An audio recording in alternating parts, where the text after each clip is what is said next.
Assalamualaikum warahmatullahi wabarakatuh. Halo teman-teman pejuang hukum. Pada kesempatan kali ini kita akan membahas materi mengenai hak asasi manusia. Nah, materi ini sangat penting tentunya bagi kita semua, karena hukum itu bukan untuk satu orang atau orang-orang tertentu, tetapi hukum adalah untuk kita semua. Kalian pernah ngebayangin gak sih gimana jadinya kalau orang lain bisa dengan bebas ngambil barang yang kita miliki? Gimana jadinya kalau kita kerja 24 jam tapi nggak dibayar? Atau bagaimana rasanya hidup kita terus merasa terancam? Merasa tidak adil bukan? Inilah mengapa hak asasi manusia menjadi bagian penting dalam kehidupan kita sehari-hari.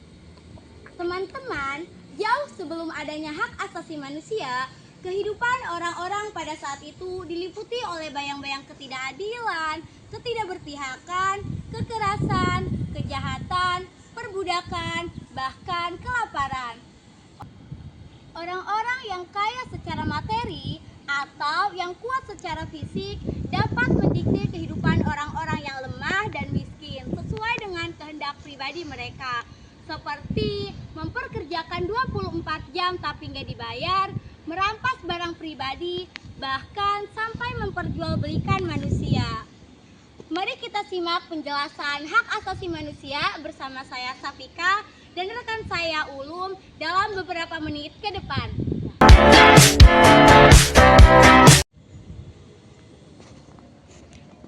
Hai Pik, gimana sih sejarah perkembangan hak asasi manusia? Pada tanggal 15 Juli 1215 di Inggris atau sekitar abad ke-13, muncullah Piagam Magna Carta, yang mana Piagam Magna Carta ini disebut tonggak awal perjuangan hak asasi manusia. Selain itu, Deklarasi Kemerdekaan Amerika Serikat pada tanggal 4 Juli 1776 juga mengatakan, semua manusia diciptakan sama dan sederajat oleh penciptanya. Semua manusia dianugerahi hak hidup, kemerdekaan, kebebasan yang tidak dapat dicabut oleh siapapun. Artinya, semua manusia itu setara, enggak ada yang lebih tinggi, enggak ada yang lebih rendah. Semua manusia punya hak untuk hidup, merdeka, bebas, yang enggak bisa dicabut oleh siapapun, bahkan pemerintah sekalipun. Kemudian, pada tahun 1947, UNESCO membentuk sebuah komite yang dipimpin oleh para intelektual, filsuf, dan ilmuwan politik untuk memfasilitasi penyusunan Universal Declaration of Human Rights. Kemudian, pada tanggal 10 Desember 1948, PBB mengesahkan Universal Declaration of Human Rights yang berisi 30 pasal untuk melindungi semua hak asasi manusia di seluruh dunia. Kira-kira apa aja ya 30 pasal tersebut? Simak sampai akhir ya. Pada tanggal 10 Desember juga dideklarasikan sebagai hak asasi manusia sedunia loh.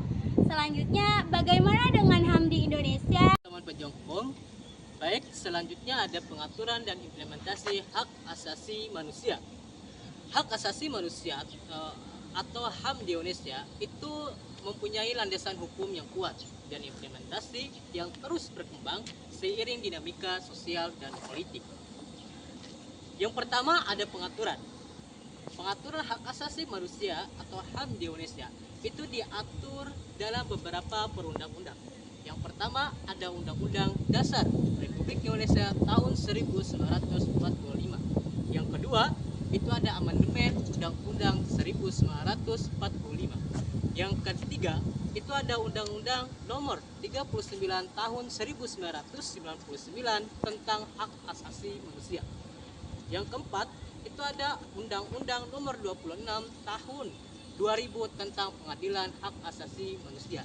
Dan yang kelima ada ketetapan MPR Nomor 7 atau MPR tahun 1998. Selanjutnya itu ada implementasi hak asasi manusia.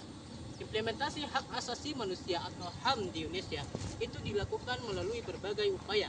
Yang pertama dilakukan secara pembentukan Komisi Nasional Hak Asasi Manusia atau Komnas HAM. Yang kedua, itu ada integrasi hak asasi manusia dalam kebijakan pemerintah. Yang ketiga, itu ada pendidikan dan sosialisasi hak asasi manusia. Dan yang keempat, itu ada penanganan pelanggaran kasus hak asasi manusia. Selanjutnya ada tantangan. Ada 3 tantangan terkait implementasi hak asasi manusia. Yang pertama itu kesenjangan antara regulasi dan politik. Yang kedua itu ada pelanggaran hak asasi manusia oleh aparat negara. Yang ketiga, halo teman-teman pejuang hukum, materi selanjutnya itu ada kewajiban asasi manusia. Kewajiban asasi manusia itu tanggung jawab fundamental yang melekat pada setiap individu, kelompok, atau guna menjamin, menghormati, melindungi, serta memenuhi hak asasi manusia secara seimbang dan adil. Kewajiban asasi manusia itu mencakup berbagai aspek, termasuk tanggung jawab diri sendiri, kelompok, orang lain, lingkungan, dan negara. Dalam praktiknya, kewajiban asasi manusia tidak hanya bersifat moral, tetapi diatur dalam berbagai regulasi hukum, baik dalam skala nasional maupun internasional. Oleh karena itu, pemahaman dan implementasi kewajiban ini sangat penting dalam hal menciptakan masyarakat yang harmonis, adil, dan berkelanjutan.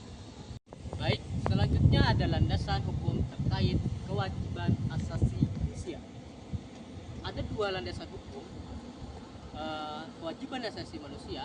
Yang pertama di dalam Undang-Undang Dasar Republik Indonesia pada tahun 1945 pada pasal 28 ayat 1 yang berbunyi setiap orang itu wajib menghormati hak asasi manusia orang lain dalam tertib kehidupan masyarakat, berbangsa, dan bernegara. Yang kedua, di dalam Undang-Undang nomor 39 pada tahun 1999 tentang hak asasi manusia. Pada pasal 69 ayat 1 yang berbunyi, setiap orang yang ada di wilayah Indonesia itu mempunyai menghormati hak asasi manusia orang lain. Undang-Undang nomor 39 pada tahun 1999. Berarti seharusnya pemerintah dalam membuat kebijakan, aturan itu tujuan utamanya agar hak asasi manusia kita terpenuhi ya. Gimana menurut kalian?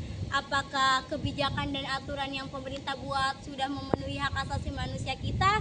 Komen di bawah ya. Terima kasih udah nonton sampai akhir. Teman-teman pejuang hukum, tetap semangat belajar, tetap kritis, dan jangan lupa hukum itu untuk kita semua.